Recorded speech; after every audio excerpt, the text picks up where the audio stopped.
Good evening friends. I am advocate Amit Kumar Gupta.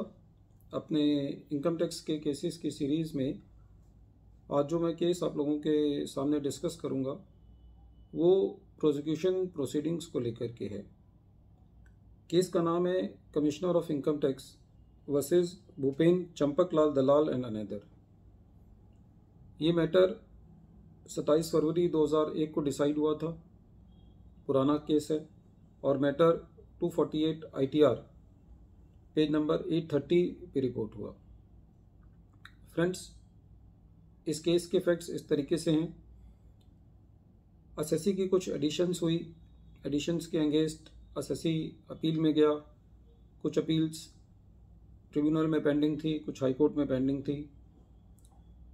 During the pendency of these appeals at the various forums, SSC के against metropolitan magistrate के पास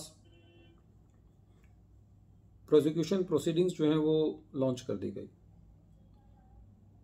SSC ने case laws का हवाला देते हुए ये कहा कि जब तक एसएससी के अगेंस्ट प्रोसिक्यूशन प्रोसीडिंग्स जो हैं वो लॉन्च नहीं की जा सकती, जब तक वेरियस फॉरम्स पर वेरियस एपिलेटी प्रोसीडिंग्स लेवल पर अपील्स पेंडिंग चल रही हूँ, जैसे कि ITAT हो गया, CIT अपील हो गया या हाई कोर्ट हो गया। मैटर जो है वो मैटर MM साहब के पास था, मेट्रोपॉलिटन मजिस्ट्रेट साहब के पास था, और उन्होंने इस बात को सही पाया कि जो अपीलेट प्रोसीडिंग्स होती हैं उनका जो आउटकम है उसके ऊपर प्रोसिक्यूशन प्रोसीडिंग्स जो हैं वो काफ़ी निर्भर करती हैं। और उन्होंने ये फैसला दिया कि जब तक वो प्रोसीडिंग्स फाइनल नहीं हो जाती, जब तक एसएससी के एंगेज जो है प्रोसिक्यूशन प्रोसीडिंग्स जो है वो अबेंस में रखी जानी चाहिए। डिपार्टमेंट इस MM साहब के फैसले से खुश नहीं था, इसलिए उन्होंने सेशन कोर्ट में अपील करी। सेशन कोर्ट में भी जज साहब ने ये कहा कि जो अपीलेट प्रोसीडिंग्स हैं उनका फैसले आने तक प्रोसिक्यूशन प्रोसीडिंग्स को जो है वो अबेंस में रखा जाना चाहिए। डिपार्टमेंट संतुष्ट नहीं था। डिपार्टमेंट हाई कोर्ट गया और हाई कोर्ट ने भी मेट्रोपॉलिटन मजिस्ट्रेट साहब के फैसले को और सेशन कोर्ट के फैसले को बरकरार रखा, और हाई कोर्ट ने भी ये फैसला दिया कि जब तक एसएससी की असेसमेंट प्रोसीडिंग्स के अगेंस्ट जब तक एसएससी अपील्स में है, चाहे वो किसी भी लेवल पर हो, चाहे वो CIT अपील लेवल पर हो या ITAT लेवल पे हो या हाई कोर्ट लेवल पे हो, जब तक उसके अगेंस्ट जो है वो प्रोसिक्यूशन प्रोसीडिंग्स जो हैं वो नहीं चलाई जानी चाहिए, नहीं लॉन्च की जानी चाहिए, उनको अबेंस में रखा जाना चाहिए। कोर्ट ने ये भी कहा कि जो रूल ऑफ एविडेंस है, the work of recording evidence shell proceed. Evidence record करने की प्रक्रिया जो है वो कायम रह सकती है, लेकिन उसको एक्चुअल में चार्ज क्रिएट करना और उसको सजा देने की जो प्रक्रिया है वो उसके बाद ही शुरू होगी।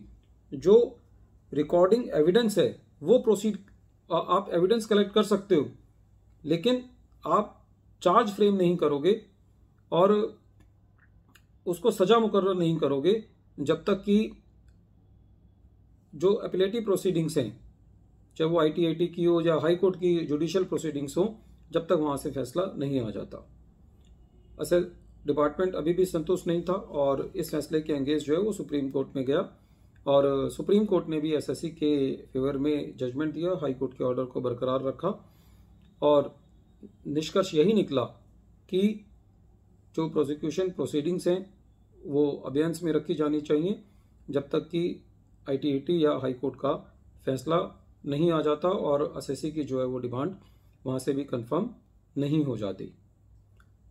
फ्रेंड्स, इस केस से हमें ये देखने को मिलता है कि डिपार्टमेंट कई बार डिसाइडेड केसेस होने के बाद भी किसी किसी मैटर पर अपनी ईगो बना लेता है और as a matter of policy जो है वो अपील्स में जाते रहते हैं जिससे लिटिगेशन को बहुत ज़्यादा बढ़ावा मिलता है और एसएससी और डिपार्टमेंट का और हमारी जुडिशरी का बहुत टाइम जो है वो ज़ाहिर होता है। कुछ इस तरीके का सिस्टम डेवलप होना चाहिए हमारी सरकार के द्वारा, हमारे लेजिस्लेचर के द्वारा, कि जहाँ पर अपील्स को फाइल करने पर भी कोई ऐसा नियम बनना चाहिए जहाँ पे खाली जो ऐसे केसेस हैं जहाँ पे अपील फाइल होनी चाहिए और उनका जो अप्रेजल सिस्टम है और दुरुस्त होना चाहिए, तभी जो है वो हमारी कोर्ट्स के पास खाली जो जहाँ जिन मैटर्स को देखने के लिए उनके समय की ज़रूरत है वो समय जो है वो मिल पाए। बहरहाल ये मैटर सुप्रीम कोर्ट तक गया और बहुत पुराना केस है और सुप्रीम कोर्ट ने जो है वो एसएससी के हक में फैसला दिया कि जब तक आईटीएटी और हाई कोर्ट का फैसला नहीं आ जाता, जब तक जो एमएम साहब ने जो जजमेंट दिया था कि प्रोसिक्यूशन प्रोसीडिंग्स को अबेंस में रखा जाना चाहिए, होल्ड पर रखे जाना चाहिए, वो सही है और एसएससी को प्रोसिक्यूशन प्रोसीडिंग से जब तक के लिए दूर रखा जाना चाहिए। Once again, I am repeating the name of the case. The name of the case is Commissioner of Income Tax versus Bhupen Champak Lal Dalal and another. And this case has been decided by the Supreme Court. So this matter has attained finality now. Thank you, friends.